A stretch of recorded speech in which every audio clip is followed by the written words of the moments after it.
इस वीडियो के बाद आप बूटस्ट्रैप में प्रेजेंट कुछ क्लासेस को यूज करके डिफरेंट पेज लेआउट्स क्रिएट कर पाएंगे। हाय, वेलकम बैक। आई होप आपने इस टॉपिक में गिवन एक्सरसाइज को कंप्लीट कर लिया होगा, और अगर आपने उसे कंप्लीट नहीं किया है तो मैं एडवाइस करूंगा कि आप इस वीडियो को यहीं पर पॉज करके पहले उस एक्सरसाइज को कंप्लीट करिए। तो हमारा bootstrap_example फोल्डर कुछ ऐसा दिखेगा। इसमें 4 फाइल्स हैं, bootstrap.css, bootstrap.min.css। ये दोनों बेसिकली सेम फाइल्स हैं। इन दोनों में बस ये डिफरेंस है कि मिनिफाइड फाइल में स्पेसेस नहीं होते और उसे कॉम्प्रिहेंड करना बहुत मुश्किल होता है। हम इन फाइल्स की डिटेल्स को बाद में देखेंगे। इसके बाद हमारे पास index.html और style.css फाइल्स हैं और उन्हें भी हम अभी थोड़ी देर में समझेंगे। index.html फाइल में आप नोटिस करिए कि हमने HTML फाइल के हेड टैग में bootstrap.min.css फाइल और style.css फाइल को लिंक किया है। bootstrap CSS फाइल्स या फिर हमारे केस में bootstrap.min.css फाइल हमेशा HTML फाइल में पहले आएगी और फिर हम अपनी कस्टम CSS फाइल को ऐड करेंगे। ये हम इसलिए करते हैं जिससे कि हमें अगर कुछ स्टाइल प्रॉपर्टीज को ओवरराइड करना हो तो हम वो कर सकें। और फिर हमने टॉप पर एक लाइन को ऐड किया है जिसे हमने मीडिया क्वेरीज के टॉपिक में पढ़ा था। हम इसे अपने वेब पेज को डिवाइस फ्रेंडली बनाने के लिए ऐड करते हैं। फिर बॉडी टैग में हमारे पास डिवीजन कंटेनर है जिसके अंदर रोज और कॉलम्स हैं। कंटेनर, रो और कॉल टर्म से परेशान मत होइए, हम इन्हें थोड़ी देर में इस वीडियो में पढ़ेंगे। तो ये कोड एक कंटेनर को क्रिएट करता है जिसमें 2 रोज प्रेजेंट हैं और इन रोज के अंदर हमारे पास 3 और 2 कॉलम्स हैं जिन्हें हमने HTML कोड में डिफाइन किया है। बेटर अंडरस्टैंडिंग के लिए हमने रोज और कॉलम्स को कलर कोड कर दिया है जैसे ये style.css फाइल में डिफाइंड थे। जैसा कि पिछले टॉपिक में मेंशन था, बूटस्ट्रैप एक CSS लाइब्रेरी या CSS फाइल होती है जिसमें कुछ प्री रिटन CSS कोड होता है। तो bootstrap.css में आप देख सकते हैं कि यहाँ पर बहुत सारा प्री डिफाइंड CSS कोड है। आप देख सकते हैं कि इस फाइल में ऑलरेडी 10,000 लाइन से भी ज्यादा CSS प्रेजेंट है। तो इस फाइल को समझना काफी इंपॉर्टेंट है जिससे हम बूटस्ट्रैप को यूज कर पाएंगे और इसे अपने HTML में भी यूज कर पाएंगे। अब क्योंकि काफी सारा CSS ऑलरेडी लिखा हुआ है तो हम कोशिश करेंगे कि इसे अपने कोड में ज्यादा से ज्यादा यूज करें जिससे कि हमें खुद से कम CSS लिखना पड़े। इन शॉर्ट हम कह सकते हैं कि bootstrap.css को पढ़ना ही bootstrap को पढ़ना है क्योंकि इसे ही हम अपने HTML में यूज करेंगे। चलिए वापस अपनी HTML फाइल पर आते हैं और यहां पर हमने एक क्लास कंटेनर को यूज किया है। कंटेनर एक पूरे ब्लॉक को रिप्रेजेंट करता है जिसे जनरली हम पेज या पेज के सेक्शंस के लिए यूज करते हैं। आप याद रखिए कि जब भी हमें वेब पेज के लिए लेआउट क्रिएट करना होता है तो हम हमेशा div एलिमेंट से ही स्टार्ट करते हैं।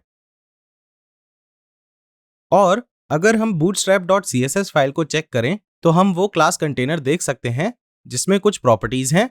इसका मतलब है कि ये प्रॉपर्टीज इस डिवीजन पे एप्लीकेबल होंगी।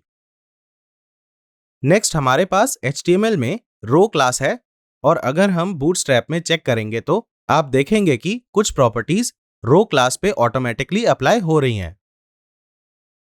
ये रो एक फ्लेक्स बॉक्स क्रिएट करेगी और खुद एक फ्लेक्स कंटेनर में कन्वर्ट हो जाएगी और रोज के अंदर जितने भी कॉल्स हैं वो सब फ्लेक्स आइटम्स बन जाएंगे। चलिए इसे इंस्पेक्ट एलिमेंट यूज करके समझते हैं।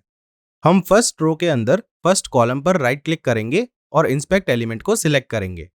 ये इंस्पेक्ट एलिमेंट को ओपन करेगा। अब आप इस रो से एसोसिएटेड स्टाइल्स को देख सकते हैं। हमने रोज और कॉलम्स के बॉर्डर कलर के अलावा इन स्टाइल्स को अपनी CSS फाइल में नहीं लिखा है। ये सारे स्टाइल्स bootstrap.css फाइल से लोड किए गए हैं। क्लास रो के लिए आप देख सकते हैं कि डिस्प्ले फ्लेक्स प्रॉपर्टी इस रो को एक फ्लेक्स कंटेनर बना रही है और फ्लेक्स कंटेनर के अंदर इमीडिएट डिव्स को वो फ्लेक्स आइटम्स बना रही है। अब अगर हम कॉल 4 पर क्लिक करते हैं तो उसकी खुद की कुछ प्रॉपर्टीज हैं। आप इन प्रॉपर्टीज को खुद से इंस्पेक्ट एलिमेंट में एक्सप्लोर कर सकते हैं। अगर आप नोटिस करें तो कॉल के साथ एक नंबर एसोसिएटेड है, जैसे हमारे केस में 4 और 6। इन नंबर्स का स्पेशल मीनिंग होता है जो हमें यह बताता है कि वो कॉलम रो में कितनी विड्थ लेगा। तो 4 का मतलब है कि कॉलम 33.33% की विड्थ लेगा और 6 का मतलब है कि कॉलम की विड्थ 50% होगी, जिसे आप बूटस्ट्रैप फाइल में भी देख सकते हैं। पर चलिए मैं आपको ये एक अलग तरीके से समझाता हूं। Bootstrap has a 12 grid structure.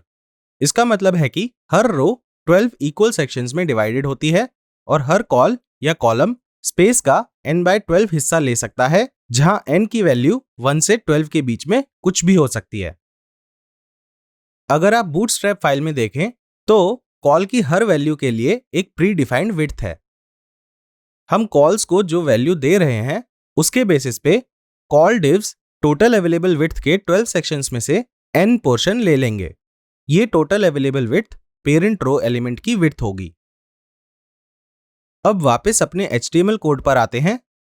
First class column के लिए हमने कॉल की वैल्यू को 4 डिफाइन किया है। इसका मतलब है कि ये कॉलम 4/12 into 100 की विड्थ ऑक्यूपाई करेगा, that is 33% of the parent element width.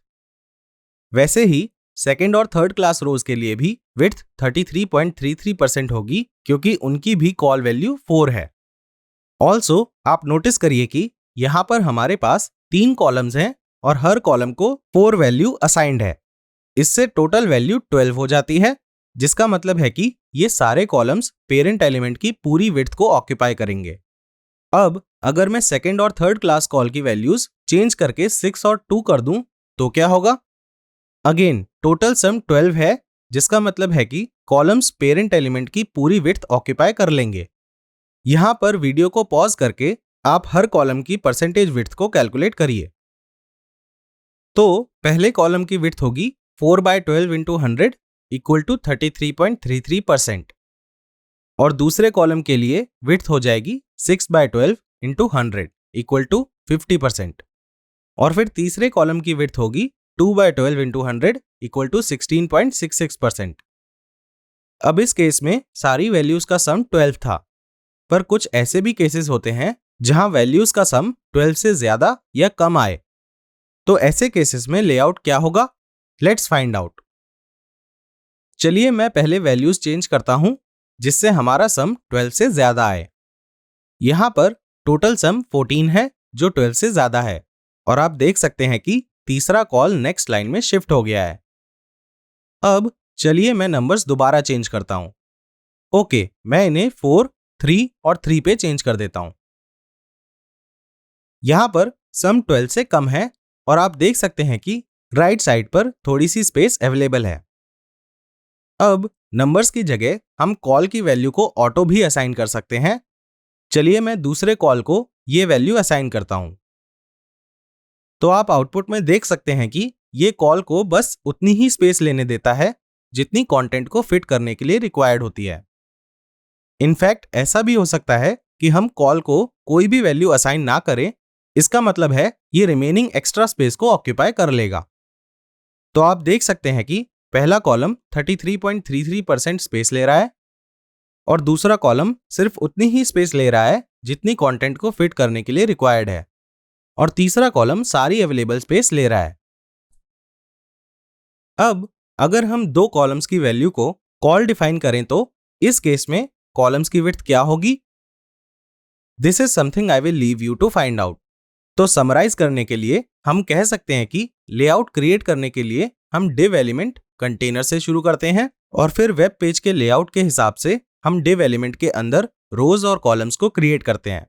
हमारे केस में हमने 2 रोज को क्रिएट किया और उन 2 रोज में हमने 3 और 2 कॉलम्स बनाए रिस्पेक्टिवली। नेक्स्ट वीडियो में हम लेआउट बनाने के लिए कुछ और बूटस्ट्रैप प्रॉपर्टीज को एक्सप्लोर करेंगे।